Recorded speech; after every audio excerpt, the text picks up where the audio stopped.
اللہ تعالیٰ بندوں کو آزماتا ہے، پرکھ کرتا ہے، امتحان لیتا ہے، طرح طرح کی نعمتوں سے اسے مالا مال کرتا ہے، کاروبار وسیع ہو جاتا ہے، اس کے لیے دولت کے انبار لگ جاتے ہیں، دنیاوی مال و اسباب اس کے لیے جمع ہو جاتا ہے، منصب ملتا ہے، عہدہ ملتا ہے، اقتدار ملتا ہے، شان و شوکت ملتی ہے، لوگوں کے دلوں میں اس کا گھر بنتا ہے، تو اس کے ذہن میں یہ بات آتی ہے کہ میرے رب نے مجھے جو عزت دی ہے میں اس کا استحقاق رکھتا تھا، اور میں اگر اس لائق نہ ہوتا تو مجھے کیوں نوازا جاتا، تو گویا میرا رب میرے اوپر راضی ہے۔ اور پھر جب محفل نعت میں مہمان خصوصی بھی بن گئے تو پھر تو ان کے نفس کو اور تسکین مل گئی۔ جب پیر صاحب نے بھی ان کو ہی اہمیت دی تو پھر انہیں لگا کہ واقعہ ہی ہمارا رب ہم پہ راضی ہی ہے، تبھی تو ہمیں مذہبی طبقوں کے اندر بھی اہمیت مل رہی ہے، حالانکہ وہ جانتے ہیں کہ ہم نے یہ دولت کیسے حاصل کی ہے، وہ جانتے ہیں کہ ہمیں سجدے کی توفیق نصیب نہیں ہے، وہ جانتے ہیں کہ آج اس محفل میں مہمان خصوصی سے تو کل ہم شراب خانے میں تھے، انہیں پتا ہے، لیکن اس کی طرف توجہ نہیں جاتی، سوچتے نہیں ہیں، بلکہ وہ یہ سمجھتے ہیں کہ ہمیں یہ جو عزت مل رہی ہے یہ اللہ تعالیٰ کی طرف سے ہماری کسی قبولیت کی وجہ سے یہ عزت ہے، حالانکہ یہ ان کی آزمائش تھی، ان کا امتحان تھا۔ دوسری بات، وَأَمَّا إِذَا مَبْتَلَاهُ، اور جب اللہ اس کو آزماتا ہے، فَقَدَرَ عَلَيْهِ رِزْقَهُ، اور اس کے رزق کو تنگ کرتا ہے، اس کو آزمائش کی بھٹی میں ڈالتا ہے، فَيَقُولُ رَبِّي أَهَانَنِ، تو پھر وہ چیخ اٹھتا ہے، میرے رب نے تو مجھے ذلیل کر کے رکھ دیا۔ بیماری آ جائے، ابتلا میں مبتلا ہو تو وہ کہتا ہے کہ میرا رب مجھ سے ناراض ہو گیا، تو یہ انسان کی کج فکری، ایسا نہیں ہے۔ کسی شخص کو دولت کا دیا جانا یہ اللہ کی رضا کی دلیل نہیں ہے، اور کسی شخص کو غربت کے امتحان میں ڈالا جانا یہ اللہ کی ناراضگی کی دلیل نہیں ہے۔ حضرت امام رازی نے لکھا ہے کہ مکے سے لے کر طائف تک 70 ایسے نبیوں کی قبریں ہیں جن کی وفات صرف بھوک کی وجہ سے ہوئی، تکلیفوں میں، آزمائشوں میں، امتحانوں میں، ابتلاؤں میں اس کے بندے رہے ہیں۔ میرے اور آپ کے آقا و مولا حضور ختمی المرتبت کے گھر میں کبھی برابر چولہا نہیں جلتا، کبھی کھانے کے لیے کچھ میسر نہیں ہوتا تھا، پانی پی کے اور کھجور کھا کے گزارا ہوتا تھا، تو یہ تو کوئی دلیل نہیں ہے۔ اللہ کی رضا کی دلیل کیا ہے؟ نیکی کی توفیق، اور اللہ کی ناراضگی کی دلیل کیا ہے؟ کسی شخص کا گناہ پہ دلیر ہو جائے۔ کوئی بندہ گناہ پہ دلیر ہے اور معصیت، نافرمانیاں، اللہ کے حکموں کو توڑنا اس کا مزاج ہے، تو سمجھو اللہ اس سے ناراض ہے۔ اور اگر کسی کو اللہ نے سجدے کی توفیق دی ہے، کسی کو اللہ نے اپنے راستے میں خلوص کے ساتھ خرچ کرنے کی توفیقات عطا کی ہیں، حلال حرام کی تمیز اس کو عطا کر دی گئی ہے، تو پھر سمجھ لو کہ اللہ اس پہ راضی ہے۔ باقی رہی بات کہ کسی کو دولت کا زیادہ دیا جانا، کسی کو کم دیا جانا، تو یہ آزمائش ہے۔ اب جو اہل ایمان ہیں، اللہ کے بندے ہیں، وہ کیا کرتے ہیں؟ جب دولت زیادہ ملتی ہے، اقتدار ملتا ہے، منصب ملتا ہے، تو بس اللہ کے شکر کے دائرے میں آ جاتے ہیں، اور جب مصیبت آتی ہے، تکلیف آتی ہے، اذیتوں میں مبتلا ہوتے ہیں، تو پھر وہ یہ نہیں کہتے کہ ہمارے رب نے ہمیں ذلیل کر دیا، بلکہ وہ اس پہ صبر کرتے ہیں اور اللہ کے حضور دعائیں کرتے ہیں، التجائیں کرتے ہیں کہ مالک تو نے جو جس آزمائش میں ڈالا ہمیں پورا اترنے کی توفیق نصیب فرما، ہماری سفید پوشی کا بھرم نہ ٹوٹے، اور ہمیں اس مشکل وقت سے بچانا کہ جب ہماری یہ غربت ہمیں کفر تک لے جائے، اور جب ان کو دولت مندی دی جاتی ہے تو وہ ڈرتے ہیں کہ اللہ ایسا نہ ہو کہ یہ دولت ہمیں فرعون بنا دے، یہ دولت ہمیں نمرود بنا دے، ہمارے اندر بخل پیدا ہو، تکبر پیدا ہو، ہمارے اندر غرور پیدا ہو، تو وہ اس حالت کے اندر اللہ تعالیٰ کا شکر یا دوسری حالت میں اللہ کے حضور صبر کی توفیق مانگتے ہیں اور صبر کے ساتھ اپنی زندگی گزارتے ہیں۔ آقا کریم علیہ السلام نے ارشاد فرمایا کہ کون ہے جو مجھ سے یہ کلمات لے اور ان پر خود عمل کرے اور پھر آگے ان لوگوں تک پہنچائے جو ان چیزوں پر عمل کرے۔ تو بہت سارے لوگ جھولیاں پھیلا کے آگے بڑھ جاتے، لیکن علم کے لیے جو حرص حضرت ابو ہریرہ کے سینے میں تھی، اس وجہ سے انہوں نے پہل کی اور آگے بڑھ کے عرض کی، حضور یہ خیرات میری جھولی میں ڈال دیجیے، میں خود بھی عمل کروں گا اور ایسے لوگوں تک پہنچاؤں گا بھی جو ان پر عمل پیرا ہوں۔ تو کہتے ہیں حضور نے میرا ہاتھ پکڑ لیا اور 5 چیزیں گنوائیں۔ پہلی بات میرے حضور نے ارشاد فرمائی، اتق المحارم تکن عابد الناس، اللہ کی حرام کردہ چیزوں سے بچ جاؤ، تم لوگوں میں سب سے بڑے عبادت گزار بن جاؤ گے۔ نیکی کرنا بہت اہم ہے، لیکن یہاں جو تعلیم دی گئی وہ گناہ سے بچنے کی ہے۔ ایک شخص رات کو 100 نفل پڑھ لیتا ہے، لیکن صبح اٹھ کے کسی کا حق غصب کرتا ہے، کسی کو گالی دیتا ہے، جھوٹ بولتا ہے، کم تولتا ہے، کم ناپتا ہے، اللہ کے احکام کو توڑتا ہے، اور دوسرا شخص ساری رات عشاء کی نماز کے بعد سویا رہا اور دن کو فجر کے بعد اس نے جھوٹ نہیں بولا، کسی کو تنگ نہیں کیا، اللہ کی مخلوق کو ضرر نہیں پہنچایا، تو شریعت ایسے شخص کو پسند کرتی ہے جو اللہ کی حرام کردہ چیزوں سے بچ جائے، نیکی کی توفیق مل جائے، نفلی عبادات میسر آ جائیں تو بڑی بات ہے، لیکن اس سے بڑی بات یہ ہے کہ اللہ کی حرام کردہ چیزوں سے بچا جائے۔ دوسری بات ارشاد کی، وَرْضَ بِمَا قَسَمَ اللَّهُ لَكَ تَكُنْ أَغْنَى النَّاسِ، اللہ کی تقسیم پہ راضی ہو جا، لوگوں میں سب سے بڑا غنی تو ہوگا۔ دولت کی کثرت سے بندہ غنی نہیں بنتا، کتنے دولت مند ہیں، نفس کی کمینگی ہی ختم نہیں ہوتی۔ تو غنی اس وقت بندہ بنے گا جب اللہ کی تقسیم پہ راضی ہو گیا، اللہ نے جس حالت پہ رکھا اس حالت پہ خوش ہے کہ میرے مالک نے مجھے جو دے دیا یہ میرے لیے اس نے مناسب جانا، تو بس میں اس پہ راضی ہوں، میں اس پہ خوش ہوں۔ اور اگر انسان یہ نہیں چاہتا اور نہیں کرتا تو جہاں بھی ہوگا وہ مطمئن نہیں ہوگا۔ پھر ارشاد فرمایا، وَأَحْسِنْ إِلَى جَارِكَ تَكُنْ مُؤْمِنًا، اپنے ہمسائے کے ساتھ سلوک اچھا کر تو کامل مومن ہو جائے گا۔ جو آپ کا ہم سایہ ہے تو آپ کا سایہ شفقت کا اس پر پڑنا چاہیے، آپ کا ہم سایہ آپ کی طرف سے سخت دھوپ میں اذیت گوارا نہ کرے، بلکہ آپ کے ہم سائے کے آپ ہم سائے ہی قرار پائیں۔ تو آپ کے ایمان کی کسوٹی یہ ہے، آپ کے مومن ہونے کا معیار یہ قرار دیا گیا کہ آپ اپنے ہمسایوں کے ساتھ کیسے ہو۔ چوتھی چیز، وَأَحِبَّ لِلنَّاسِ مَا تُحِبُّ لِنَفْسِكَ تَكُنْ مُسْلِمًا، اگر تم کامل مسلمان بننا چاہتے ہو تو جو اپنے لیے پسند کرتے ہو تمام مخلوق کے لیے وہ پسند کرو۔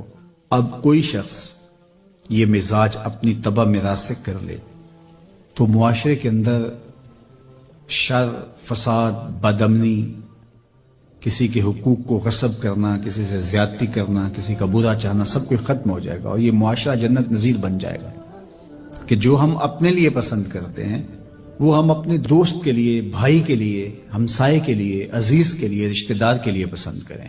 اور پانچویں بات، وَلَا تُكْثِرِ الضِّحْكَ فَإِنَّ كَثْرَةَ الضِّحْكِ تُمِيتُ الْقَلْبَ، ابو ہریرہ زیادہ ہنسا نہ کرو، زیادہ ہنسنے سے دل مر جاتا ہے۔ مسکرانا تو سنت ہے، مسکرانا حضور کی عادت تھی، جس کی تسکین سے روتے ہوئے ہنس پڑیں، اس تبسم کی عادت پہ لاکھوں سلام۔ مسکرانے کے بعد اگلا مرحلہ دہک کا آتا ہے، لیکن دہک کبھی کبھی حضور سے صادر ہوا، اور کہا یہ حضور علیہ السلام سے صادر نہیں ہوا، تو کہے سے منع کر دیا گیا۔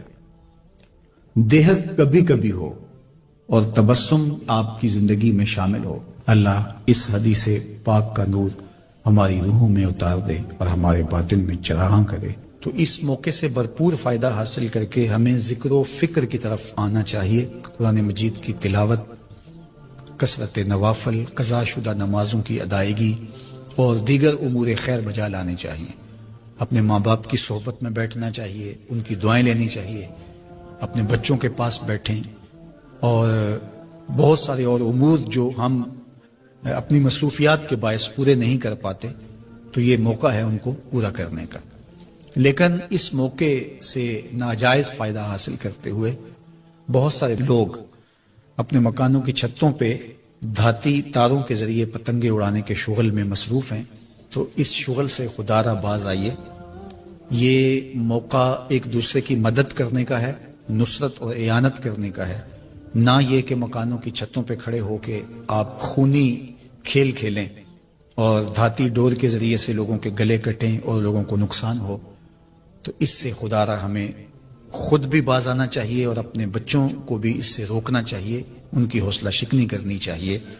ویسے بھی علماء نے کہا کہ یہ جو پتنگ کٹتی ہے تو بچے اس کو لوٹنے کے لیے دوڑتے ہیں اس کے پیچھے، تو عمومی طور پہ ہمارے ہاں یہ کہا بھی جاتا ہے کہ میں پتنگیں لوٹ رہا ہوں یا لوٹ کے لایا ہوں، تو شرعاً وہ اس کی ملک نہیں تھی، تو وہ کیسے اس کو اپنے پاس رکھ سکتا ہے، تو یہ ایسا گناہ ہے جس کو گناہ نہیں سمجھا جاتا، اور بچپن میں معصوم ذہن پر لوٹ مار کا تصور اس سے ابھرتا ہے، اور آج وہ پتنگ لوٹ کے لایا ہے تو کل بڑا ہو کے بڑا لٹیرا بنے گا۔ تو یہ ماں باپ کو سوچنا چاہیے کہ پتنگ لوٹنے کا عمل لوٹنے کی ایک مشق ہے، اور بچہ اس کو کوئی برائی نہیں سمجھ رہا اور اس کو گناہ نہیں سمجھ رہا، حالانکہ یہ مال لقطہ ہے۔ اور اگر کسی نے پتنگ لوٹ لی یا ڈور لوٹ لی تو ہمارے فقہا نے لکھا ہے کہ 6 ماہ تک اس کا اعلان کرے، مالک کے نہ ملنے کی صورت کے اندر اس کو صدقہ کرے، وہ خود پھر بھی نہیں رکھ سکتا ہے چونکہ یہ مال لقطہ کے حکم کے اندر ہے۔ تو عمومی طور پہ ہم بچے کو بھی شاباش دیتے ہیں، اس کو بڑا دلیر قرار دیتے ہیں کہ اس نے اتنی پتنگیں لوٹی، آج اس کا یہ کمال ہے۔ تو میاں یہ بچوں کے نفسیات کے اندر لوٹ مار کے تصور کو راسخ کرنے کا ایک ذریعہ ہے پتنگ۔ اس نقطہ نظر کی طرف شاید کبھی کسی کی توجہ نہ گئی ہو، تو اس پہ بھی غور کرنے کی ضرورت ہے۔ میں تو یہ بات کہا کرتا ہوں کہ چلتی ہوئی ٹرالی سے یا ٹرک سے جو بچہ گنا لوٹتا ہے تو اس کو بچے کی بہادری اور فنکاری سمجھا جاتا ہے، لیکن آج جس نے گنا لوٹا ہے تو کل وہ ملک لوٹنے لگے گا، کل وہ اور کچھ بھی لوٹے گا۔ تو یہ چونکہ جب برائیاں شروع ہوتی ہیں تو بڑے پیمانے سے شروع نہیں ہوتی، چھوٹے پیمانے سے شروع ہوتی ہیں۔ تو پتنگ لوٹنے کا تصور لوٹ مار کی طرف لے جانے والا ہے، اور دوسرا یہ قاتل ڈور کتنے لوگوں کی زندگی کا چراغ بجھا دیتی ہے، اور کیا گزرتی ہے ان ماں باپ کے اوپر جن کا لخت جگر، جن کا بیٹا ان کے ہاتھوں کے اندر دم توڑ جاتا ہے اور گلا کٹ گیا ایک ڈور سے۔ اور ایسے واقعات ہم کتنے سنتے ہیں۔ تو میں گزارش کروں گا کہ اس خونی کھیل سے باز رہا جائے، اخلاقیات بھی اجازت نہیں دیتے، ہمارا ملکی قانون بھی اس کی اجازت نہیں دیتا، اور پنجاب پولیس بھی اس پر ایکشن کر رہی ہے۔ ان کے ساتھ تعاون کیجئے اور اپنے گرد و پیش کے ماحول کی انہیں خبر بھی کیجئے، خود بھی بچیے، اپنی اولادوں کو، بچوں کو بھی اس سے محفوظ رکھیے۔ اللہ آپ کی حفاظت کرے۔ والسلام علیکم ورحمۃ اللہ وبرکاتہ۔ قرآن مجید کا اسلوب بیان دیکھیے کتنا دل آویز اور خوبصورت، اور مذہب اسلام کی خوبصورتی دیکھیے۔ غریبوں کو، یتیموں کو، لاچاروں کو، اپاہج اور کمزوروں کو، بیوگان اور اراملہ اور مساکین کو مدد کرنا، ان کی اعانت کرنا، ان کو کھانا دینا، یہ تو سارے لوگ کہتے ہیں، لیکن قرآن نے کتنی خوبصورتی کے ساتھ ہمیں بتایا کہ مسئلہ کھانے کا نہیں ہے، مسئلہ ان کو عزت دینے کا ہے۔ اگر تم ان کو کھانا دیتے ہو اور تذلیل بھی کرتے ہو تو تم اللہ کی رضا کبھی نہیں پا سکتے۔ اللہ کی رضا تمہیں تب نصیب ہوگی جب تم ان کی عزت نفس کا خیال رکھو گے، ان کی تذلیل نہیں کرو گے۔ تم ان کی تصویریں سوشل میڈیا پہ اور اخباروں پہ ڈال کر کے ان کی تذلیل کا سبب اور ذریعہ نہیں بنو گے، تو پھر تمہارا رب تم سے راضی ہے۔ تو بات کھانا دینے کی نہیں ہے، قرآن کہتا ہے تم ان کی خدمت کرو، ان کو کھانا کھلاؤ، لیکن اس چیز کا تمہیں پہلے خیال ہونا چاہیے کہ تم ان کی عزت نفس کو مجروح نہ ہونے دینا۔ وَرَجُلٌ تَصَدَّقَ بِصَدَقَةٍ فَأَخْفَاهَا حَتَّى لَا تَعْلَمَ شِمَالُهُ مَا تُنْفِقُ يَمِينُهُ۔ میرے حضور نے فرمایا جس شخص نے صدقہ کیا اور اتنے مخفی انداز میں کیا کہ جو دائیں ہاتھ نے خرچ کیا بائیں ہاتھ کو اس کا پتہ ہی نہ چلا، قیامت کے دن جب کوئی سایہ نہیں ہوگا اللہ ایسے شخص کو اپنے عرش کا ٹھنڈا سایہ نصیب فرمائے گا۔ کتنی بڑی بات ہے۔ قرآن نے ہمیں سرًا و اعلانیہ دونوں طریقے بتائے ہیں، اعلانیہ بھی خرچ کر سکتے ہو، مخفی بھی خرچ کر سکتے ہو، لیکن اعلانیہ خرچ تم تب کرو گے جب کسی کی عزت نفس کا مسئلہ نہیں ہوگا۔ آپ مسجد کے لیے فنڈ مانگ رہے ہیں، کوئی بات نہیں، یہاں تو کوئی ایسا شخص نہیں ہے، لیکن کسی ایک شخص کو دے رہے ہیں تو پھر آپ کو اس بات کا خیال کرنا ہوگا، اس وقت پھر مخفی کرنا تمہارے لیے ضروری ہے۔ اسی طرح اگر تم ترغیب کے لیے کر رہے ہو تو کوئی بات نہیں ہے، لیکن اس میں بھی تم یہ خیال رکھو کہ ترغیب میں بھی کسی کا دل نہ دکھنے پائے، کسی کی تصویر نہ آنے پائے۔ ترغیب دلانے کے بہت سارے طریقے ہیں، لیکن ترغیب دلانے سے قبل اپنے دل سے سوال کر لو ترغیب کے پیچھے چھپی ہوئی کہیں ریاکاری تو نہیں ہے، چونکہ ریاکاری جو ہے یہ کالے پتھر پر کالے رنگ کی چونٹی چلے تو اس کی چال سے بھی زیادہ باریک ہے، تو یہ بڑی باریک چال ہے۔ تو بعض کا بندہ کہتا ہے میں تو ترغیب کے لیے کر رہا ہوں، لیکن اس کے پیچھے اس کا نفس کھڑا ہوتا ہے اور اس کے نفس پہ یہ شاک ہوتا ہے کہ وہ بغیر تشہیر کے کرے، تو وہ ترغیب کا نام لے کے اپنی اس ریاکاری کے اوپر ترغیب کا پردہ ڈالنا چاہتا ہے، لیکن ہوتی ریاکاری ہی ہے۔ تو یہ اپنے آپ سے پوچھے، بندے کو پتا ہوتا ہے کہ میں کہاں کھڑا ہوں۔ اقبال نے کہا تھا کہ ملا سے نہ پوچھ اپنے دل سے پوچھ، تو بندے کو پتا ہوتا ہے کہ یہ ترغیب ہے یا اس کے پیچھے چھپی ہوئی ریاکاری ہے، اور ریاکاری تھوڑی سی بھی اللہ کو قابل قبول نہیں ہے۔ حضرت ابو امامہ الباہلی رضی اللہ تعالیٰ عنہ فرماتے ہیں کہ میں نے حضور سے پوچھا کہ ایک شخص جہاد کرتا ہے اور اپنی جان وار دیتا ہے اور اس کا مقصد اللہ کے دین کو سربلند کرنا ہے، لیکن اس کے ذہن میں یہ بھی ہے کہ چلو میری بہادری کے جھنڈے بھی لگ جائیں گے، تو کیا اس کو اس عمل کا صلہ ملے گا؟ تو میرے حضور نے ارشاد فرمایا فلا شیء لہ، اسے کوئی اجر نہیں ملے گا۔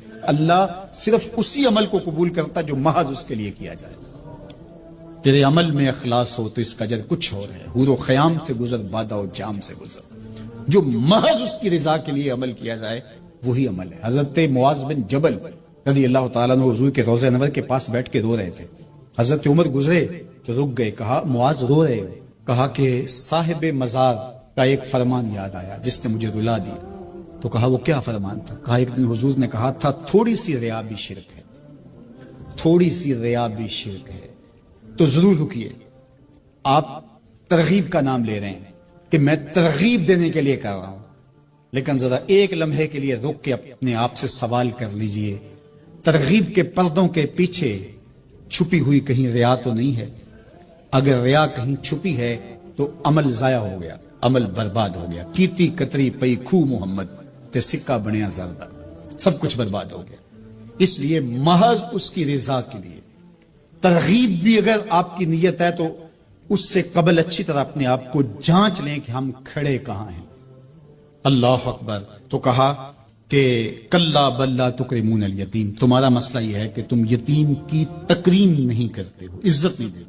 حضور علیہ الصلوۃ والسلام نے فرمایا کہ مومن کا معاملہ بھی بڑا عجیب ہے کہ اسے اگر تکلیف ہوتی ہے تو اس پر وہ صبر کرتا ہے، یا اسے خوشی ملتی ہے تو اس پر وہ شکر کرتا ہے، تو دونوں صورتوں میں اللہ اس کو اجر عطا کرتا ہے۔ اور یہ صرف شان مومن کی ہی ہے کہ وہ مصیبت پر صبر کرے، بلکہ فرمایا کہ مومن کے پاؤں میں کانٹا بھی چبھتا ہے تو اس کا بھی اس کو اجر دیا جاتا ہے، اس کے درجے بلند ہوتے ہیں، اس کے گناہ معاف کر دیے جاتے ہیں، اس کی خطاؤں سے درگزر کر لیا جاتا ہے۔ لیکن یہ مشروط ہے اس تکلیف کو صبر کے ساتھ برداشت کرنے سے۔ اگر وہ واویلا کرتا ہے، ناشکری کے کلمات کہتا ہے، تو تکلیف تو ختم نہیں ہوتی لیکن اجر زائل کر دیا جاتا ہے۔ تو اس لیے ہمیں ہر صورت کے اندر صبر کے دامن کو مضبوطی سے تھامنے کی تلقین کی گئی ہے، اور اہل ایمان کو یہ بھی سبق دیا گیا کہ جب انہیں کوئی بھی مصیبت پہنچتی ہے تو وہ کہتے ہیں انا للہ و انا الیہ راجعون، کہ ہم اسی کے ہیں اور اسی کے حضور پلٹ کے جانا ہے۔ تو یہ وہ امر ہے کہ جو ان کی طبیعت کے اندر ٹھہراؤ پیدا کرتا ہے اور ان کی زندگیوں کے اندر اللہ تعالیٰ جل شانہ پر جو یقین ہے اس کا پتہ دیتا ہے۔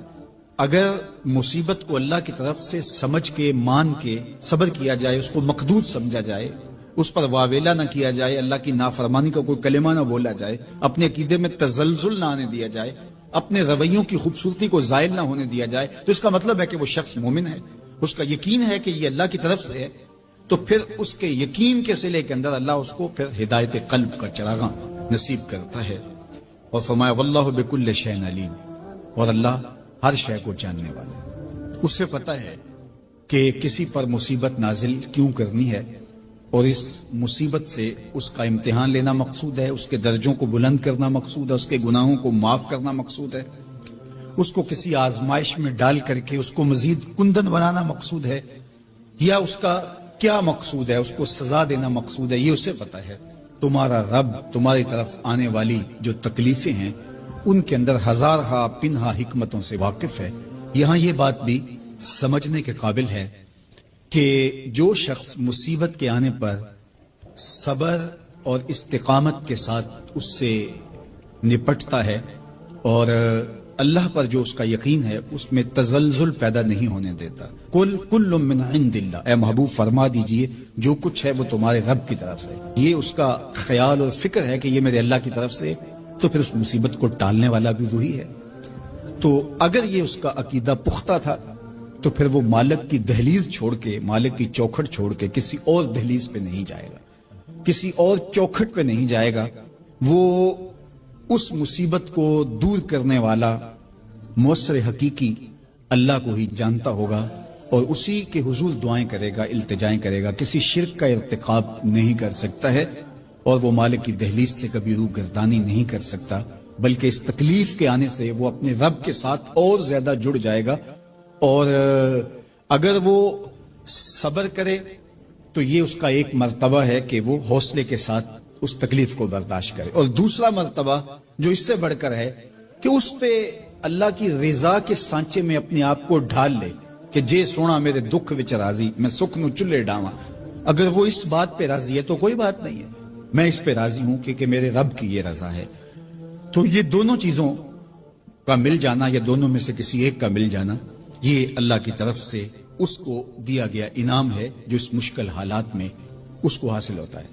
اب وہ کس کیفیت میں ہے اللہ تعالیٰ اس کو خوب جانتا ہے کہ وہ اس پہ صبر کر رہا ہے یا اس کا اندر ڈول رہا ہے. اس کا عقیدہ کمزور تھا اور وہ کمزوری کے باعث جو ہے وہ تزلزل کا، تذبذب کا شکار ہو گئے. تو یہ تمہارا رب خوب جانتا ہے. تو تمہارے سینے کے اندر چھپی ہوئی کیفیت تمہارے رب کے علم میں ہے. وہ مانگنے لگ جاتا ہے، سوال کا دروازہ کھول دیتا ہے، اللہ اس کے لیے محتاجی کا دروازہ کھول دیتا ہے. حالات سخت بھی ہوں، اگر قابل برداشت ہوں تو ان کو برداشت کرنا چاہیے تاکہ سوال کی عادت نہ پڑے. انسان مخمصے کی حالت میں ہو، مجبور ہو جائے تو وہ ایک الگ بات ہے. مخمصے کی حالت میں سوال جائز ہو جاتا ہے، لیکن اگر حالت مخمصے کی نہ ہو تو پھر سوال نہیں کرنا. تھوڑی سی مشکل آئی اور اناج بٹتے ہوئے دیکھا تو خود بھی سوالی بن کے جا کے کھڑے ہو گئے، جبکہ ہمارے گھر کے اندر اتنا کچھ موجود تھا کہ ہم گزر کر سکتے تھے، لیکن مفت کا مال ہے لہٰذا کوئی حرج نہیں ہے. تو پھر آہستہ آہستہ انسان اس کا عادی بن جاتا ہے. اللہ اس وقت سے بچائے کہ ہم محتاج ہوں اور ہمیں عملاً اس جگہ پہ آنا پڑے.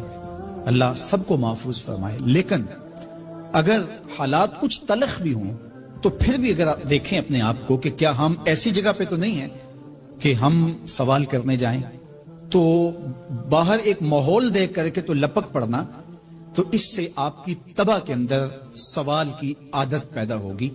تو اس لیے جو مانگنا شروع کر دیتا ہے پھر اس کے لیے محتاجی کا دروازہ بند نہیں ہوتا، الا یہ کہ کوئی سخت مجبور ہو جائے تو شریعت اس کو اس کی اجازت دیتی ہے. تیسری بات میرے اور آپ کے آقا و مولا نے جو قسم کر کے کہی، ما نقص مال عبد من صدقہ، کہ صدقے سے بندے کا مال کم نہیں ہوتا. آپ کا اکاؤنٹنٹ کہتا ہے کہ اگر اتنے پیسے اتنوں سے نکال دیے گئے تو باقی اتنے بچیں گے، کیلکولیٹر کا حساب بھی یہی ہے. لیکن میرے محبوب فرماتے ہیں کہ میں ضمانت دیتا ہوں کہ صدقے سے مال کم نہیں ہوتا. تو اس لیے تم راہ خدا میں خرچ کرو گے تو میرا رب کہہ رہا ہے خیر لانفسکم، یہ تمہارے لیے بہتر ہے. تمہیں لگتا ہے کہ اتنے کم ہو جائیں گے لیکن ایسا نہیں ہے. تمہارا مال صدقے سے گھٹتا نہیں ہے، صدقے سے تمہارا مال بڑھتا ہے. اور اللہ تعالیٰ جل شانہ ایک کا 10 گنا عطا کرتا ہے، 70 گنا عطا کرتا ہے، 700 گنا عطا کرتا ہے. فرمایا اللہ چاہے تو اس سے بھی زیادہ عطا کر دے. اور پھر فرمایا ان تقرضوا اللہ قرضا حسنا یضاعفہ لکم، اگر تم اللہ کی راہ میں قرض حسنہ دو تو وہ دگنا کر. اچھا یہ کیسا اللہ کا انداز بیاں ہے کہ خود مال دے کے خود کہہ رہا ہے مجھے قرضہ دو اور پھر خود کہتا ہے میں دگنا دوں گا. دیا ہوا کس نے ہے؟ اسی نے. اور کہتا ہے کہ جو میں نے تمہیں دیا ہے اس سے مجھے دو اور میں پھر اس کو اپنے دیے ہوئے مال سے دیے گئے مال کو دگنا کر کے تمہیں لوٹاؤں گا. اللہ اکبر. اور پھر فرمایا وَيَغْفِرْ لَكُمْ، اور تمہیں بخش بھی دوں گا. واللہ شکور حلیم، وہ شکر گزار بھی ہے اور حلم والا بھی ہے. اللہ اکبر. وہ بردبار بھی ہے، وہ تمہارا شکر گزار بھی ہوگا، تمہیں دگنا کر کے بھی دے گا، تمہاری مغفرت بھی کر دے گا اور تمہارے مال میں کمی بھی نہیں آنے دے گا. اور یہ بہتر بھی تمہارے لیے ہوگا. یہ تمہاری آزمائش تھی، تمہارا مال تمہیں دے کر تم سے مانگا، اور جس کے لیے مانگا اس کو اللہ ڈائریکٹ بھی تو دے سکتا تھا، لیکن کہا کہ اس کی آزمائش ہے کہ اس کو غربت کی بھٹی میں ڈالا گیا. تمہاری آزمائش یہ ہے تمہیں فراوانی دی گئی. اب دیکھیے کہ وہ آزمائش میں پورا نکلتا ہے، تم آزمائش میں پورے نکلتے ہو، دونوں آزمائش میں پورے نکلتے ہیں، یا پھر تم نامراد اور ناکام ہو جاتے ہو.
چلو اقصا میں تم کو میں دکھاؤں، امام انبیاء میرا نبی ہے.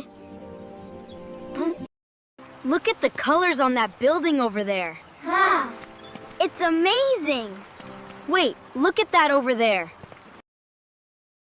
میرے آقا کی آمد پہ لاکھوں سلام، اربون سلام.